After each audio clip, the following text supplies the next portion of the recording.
우리가 살면서 때로는요, 난감한 상황을 만나기도 합니다.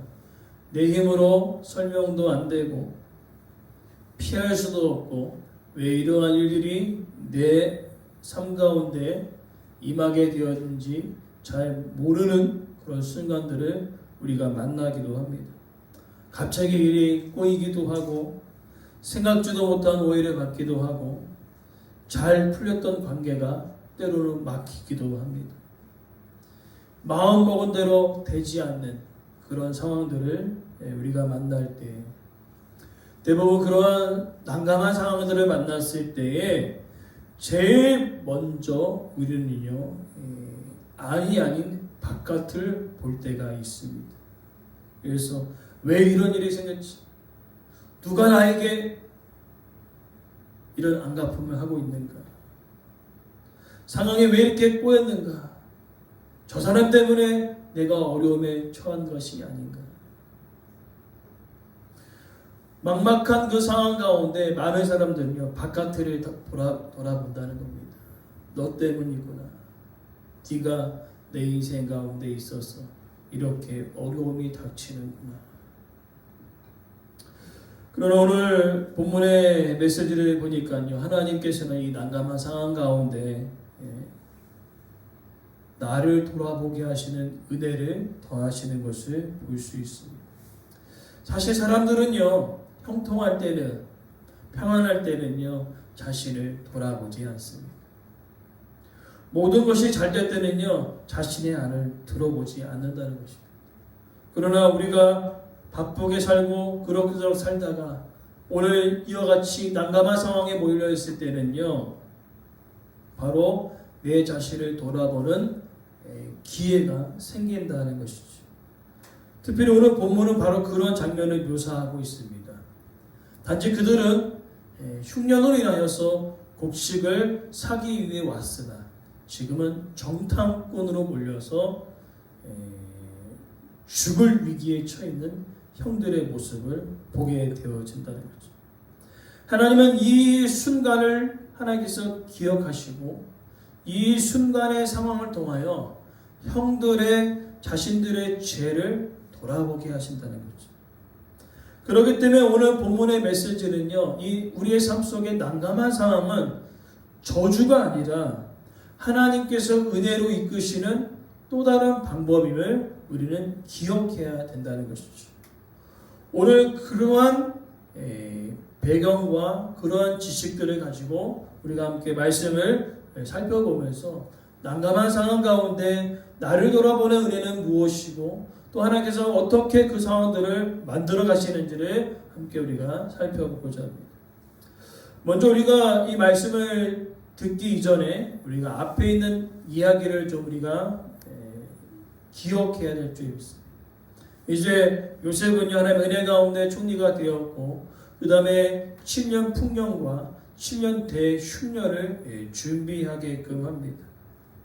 그런 상황 가운데 우리가 기억해야 될 것은 42장에 들어오면서 이 흉년은요, 단순히 애굽 지역에만 일어났던 것이 아니라 가나안 지역에도 일어났던 엄청나게 극심한 흉년이었다는 거죠. 그러니까 앞에 10년의 풍년을 잊어버릴 만큼 극심한 흉년이었다는 것입니다. 그러면서 오늘 42장은요, 야곱이 아들들을 어디로 보낼까요? 곡식이 있는 애굽을 향해 보내는데, 여러분 유심히 보셔야 할 것은 다 보내지는 않습니다. 딱 한 명을 뺐어요. 누굴까요? 바로 베냐민입니다. 여러분 왜 베냐민을 뺐습니까? 자기가 가장 사랑하는 여인 라헬이 낳았던 두 자녀가 누구죠? 요셉과 베냐민인데, 요셉은 형들의 그 거짓 말로 인하여 야곱이 요셉은 죽은 줄 알고 있었습니다. 그리고 그 하나 남은 이 베냐민을 너무나 아꼈다는 것이죠. 그래서 오늘 이 곡식을 얻어가는 과정 가운데 누가 빠졌어요? 베냐민이 빠져 있었다는 것이죠. 그럼 우리는 생각할 것입니다. 요셉은 형들을 바로 알았겠지만 형들은 요셉을 알았을까요? 몰랐을까요? 몰랐습니다. 왜냐하면 형들이 보기에 요셉은요, 히브리 사람이 아니라 애굽 사람처럼 느껴졌거든요. 애굽의 문화와 생활에 익숙하고 애굽에 관련된 의복들을 입고 음식을 먹었기 때문에 겉으로 보기에는 어떻게요? 애굽 사람이었다는 거죠. 특별히 45장에 가면요, 이제 그 흉년의 때, 즉 형들이 왕 때를 어떻게 표현하냐면은 앞으로 이제 2년째 흉년이고 5년 동안 흉년이 더 있을 것이다. 그렇다는 것은 이제 요셉이 꾼 꿈을 여러분 기억하시죠? 형들이 절했던 그 꿈. 이 꿈이 실현되기까지 몇 년의 시간이 흘러가야 되었습니까? 요셉이 30세에 총리가 되었습니다. 그리고 7년 풍년이 지나갔어요. 그리고 2년 흉년째. 그럼 요셉의 나이가 39이 되었겠군요. 그러니까 17세에 팔려갔으니까 39의 형들을 보게 되니 약 22년 만에 요셉이 꾼 그 꿈이 실현되고 있는 것입니다. 야, 어떨까요, 여러분? 22년 만에 드디어 이 꿈들이 하나님의 놀라우신 그 섭리가 이루어지고 있다는 것을 봤을 때 아마 감격했을 것입니다. 아마 은혜가 더욱더 있었을 것이에요. 그렇기 때문에 요셉은요, 이 형들이 왔을 때 그들을 죽이지 않고 긍휼의 마음을 가질 수 있었던 그 이유는 하나님의 꿈이 지금 실제로 실현되고 있음을 그가 보았기 때문에 그렇다는 것이죠. 하나님의 섭리와 하나님의 인도하심. 그렇다면 왜 요셉은 굳이 오늘 42장, 43장에 보니까요, 여러 일들을 통하여서 형들의 마음을 어떻게 생각하고 있는지를 떠보는 그런 일련의 과정들을 하게 되어지는데 그 내용이 16절에 기록되어 있습니다. 시험하여 이르되, 시험했다는 겁니다. 무엇을 시험했을까요?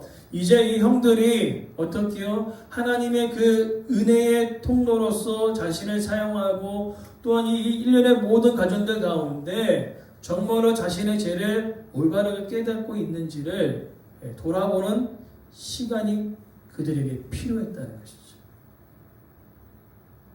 그러면서 어떻게 상황들을 몰아가고 있습니까? 곡식을 사러 왔는데 정탐꾼을 몰린 것입니다. 당시에는요, 이 정탐하는 일들이 비일비재했습니다. 왜냐하면은 여호수아가 가나안 땅을 점령에 들어갈 때 뭐였어요? 먼저 정탐꾼을 보냈잖아요. 모세가 가나안 땅을 정탐할 때 정탐꾼을 보내지 않습니까? 그 시대에는 정탐꾼들이 비일비재하게 왔다 갔다 했다는 것이죠.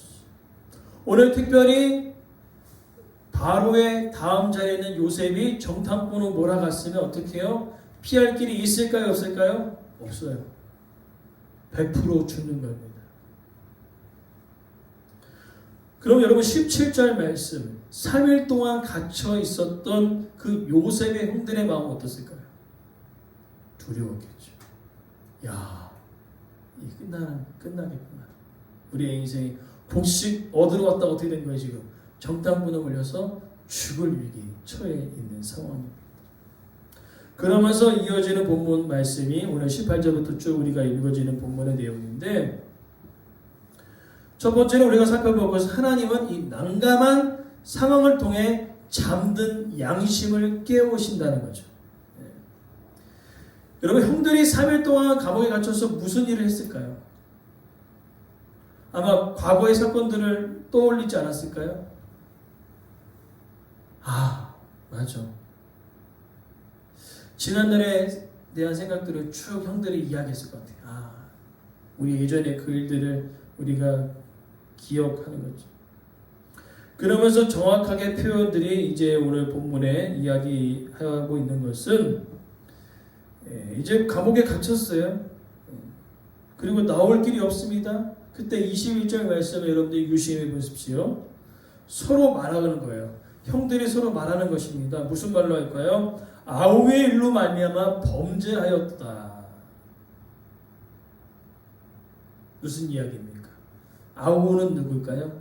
요셉의 일 아닙니까? 하나님은요, 이 난감한 상황을 통하여 그들이 생각하게 하시는 거죠. 무엇을 생각합니까? 잠들었던 양심을 깨우시는 거예요. 오늘 이 감옥에 갇혀있는 그 1년의 시간이 그냥 흘러가는 시간이 아니라 그들의 양심을 깨우는 시간이 되었다는 것이죠. 오늘 우리는 때로는요, 양심이 무뎌질 때가 있습니다. 양심이 무뎌져서 제가 죄인지 모르고 살아갈 때가 있는 것이죠. 그러나 하나님은요, 그 무뎌진 그 마음들을 그대로 내버려 두시는 것이 아니라 난감한 상황으로 몰아가심을 통하여 그 양심의 소리를 듣게 하신다는 거죠. 그렇기 때문에 여러분, 혹시나 우리가 말씀을 들을 때 막 찔림이 있어요. 그죠? 늘 말씀을 듣다가 갑자기 말씀이 막 찔리는 거예요, 마음속에. 두근두근 하는 그런 시간들이 있을 것입니다. 그것은 바로 따라서 하나님께서 나를 살리시는 신호다. 네. 나를 살리시는 신호다. 그렇게 알아들어야 되는데 대부분 어떻게 반응하냐면요, 이렇게 반응한다고 하죠. 따라합시다. 나들으라고 설교하는구나. 목사님 나들으라고 설교하는구나. 그렇게 반응하는 거예요. 툭 양심 하나님께서 딱 찌르셔서 회복하기를 원하시는데 그 굳어진 마음들은 어떻게 해요? 아, 목사님은 또 내 상황을 어떻게 알고 나들으라고 얘기하는구나. 그렇게 얘기한다는 거죠. 오늘 여러분들하고 이야기하는 것이 아니라 오늘 말씀을 통해 우리 모두를 하나님 깨닫게 하시는 말씀이 됨을 믿습니다. 네. 그래서 하나님은 그 감옥에 있는 그 시간을 그냥 보내지 않게 하시고 뭐예요? 찔리게 하신 거예요. 생각나게 하시는 거예요. 형들을 살리시기 위해서.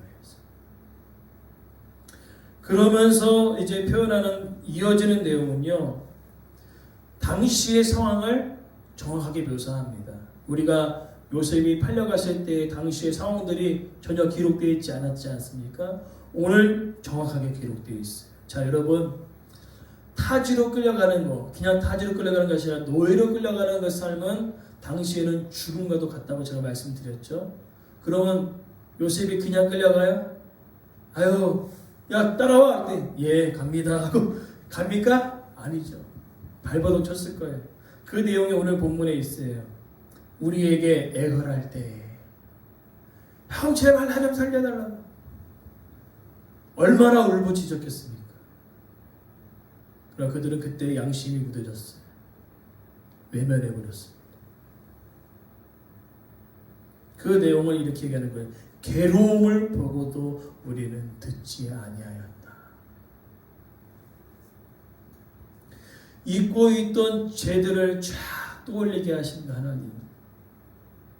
스스로 이제 그 죄됨을 고백하게 하시는 거예요.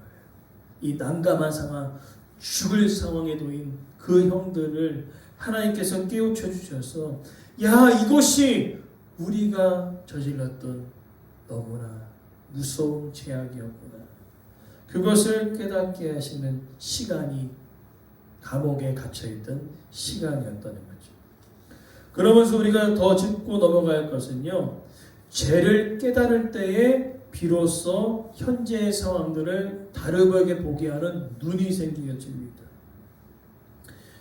21절 말씀 뭐라고 기록되어 있습니까? 마지막 말씀, 이 괴로움이 우리에게 임하였도다. 이것은 무엇입니까? 우리가 그때 외면하였고 양심에 찔렸지만 양심이 무뎌져서 이 요셉의 울부짖고 간구했을 때 우리가 외면했던 그 모든 1년의 죄의 결과들이 결국엔 우리에게 임하였구나 라고 얘기하는 거죠.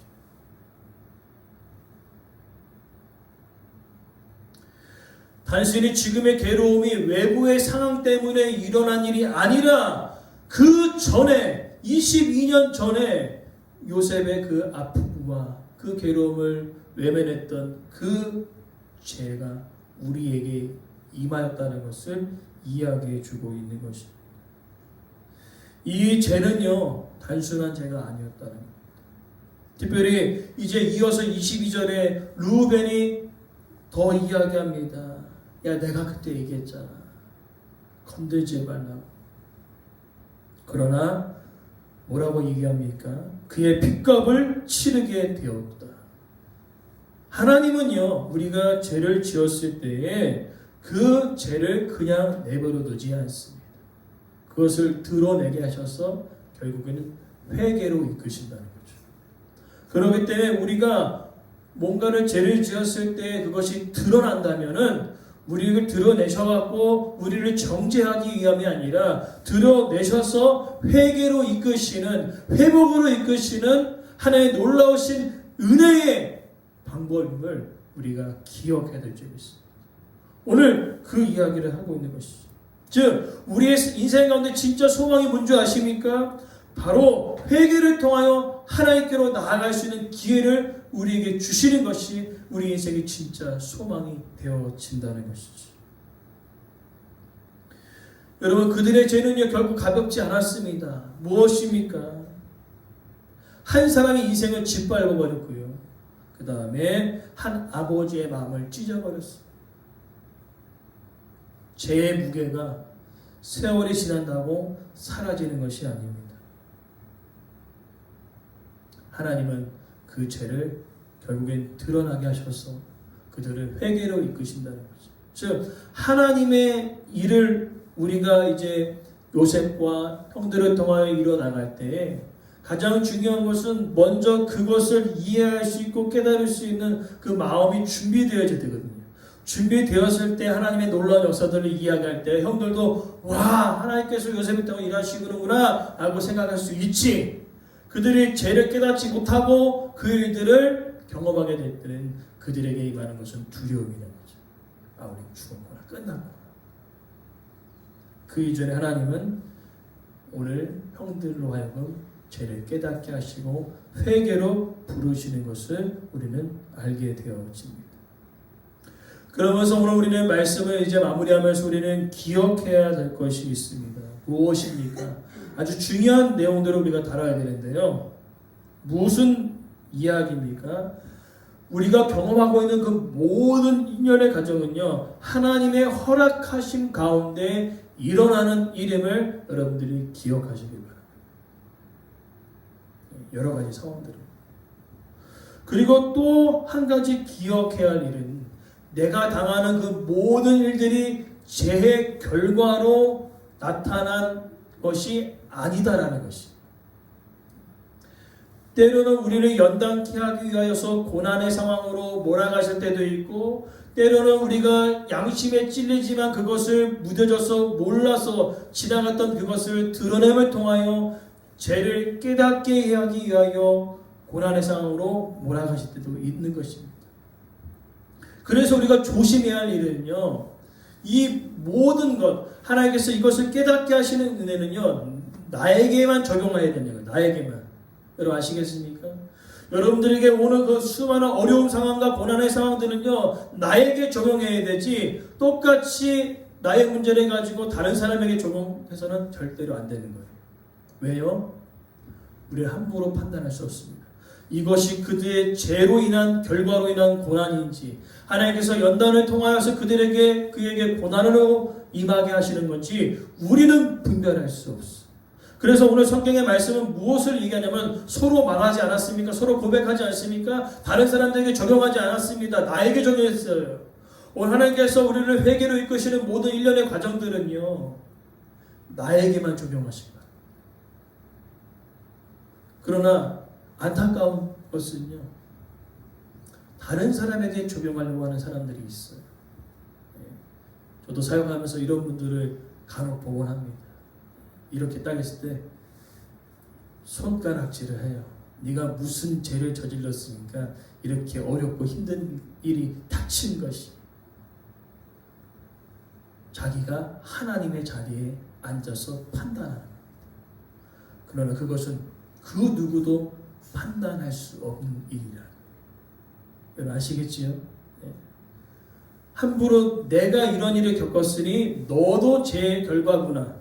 내가 이렇게 연단을 받았으니 너도 연단이구나. 그렇게 함부로 이야기할 수 있다 없다. 없습니다. 누가 제일 잘할까요? 내가 제일 잘합니다. 여러분들이 얘기하지 않아도 하나님께서 그가 양심이 묻어져 죄의 결과로 이 죄를 깨닫지 못하였기에 고난을 통하여 죄를 깨닫게 하시는 경우도 있고, 때로는 그가 그릇이 준비되지 못하여 고난의 상황에 놓임을 통하여 그를 만져가시는 연단의 과정에 고난의 상황도 있는 것이. 그래서 누가 제일 잘한다고요? 내가 잘합니다. 오늘 형들이 깨닫지 않습니까? 요셉이 굳이 얘기하지 않아도 하나님은 이들의 감옥을 넣으심을 통하여 서로 이야기하면서 스스로 깨닫게 하시는 거예요. 하나님이 하시는 일은 스스로 깨닫게 하시는 거예요. 우리의 말로 사람들이 변화되고 우리의 말로 죄를 깨달을 수 있을까요? 노라는 겁니다. 죄를 깨닫고 회개로 이끄시는 그 모든 일련의 가정들은요, 내가 하는 것이 아니라, 우리가 하는 것이 아니라 바로 하나님의 주권과 섭리를 통하여 그들이 일어나는 것을 여러분 반드시 기억하시기를 바랍니다. 이것이 우리 신앙생활에 아주 중요한 것입니다. 그러하게 여러분 기억합시다. 여러분들이 죄를 인정하기 시작했을 때 회복의 이야기는 이제 시작된 것입니다. 나의 죄를 돌아보는 것은요, 절망이 아니라 은혜의 시작임을 여러분 기억하시기 바랍니다.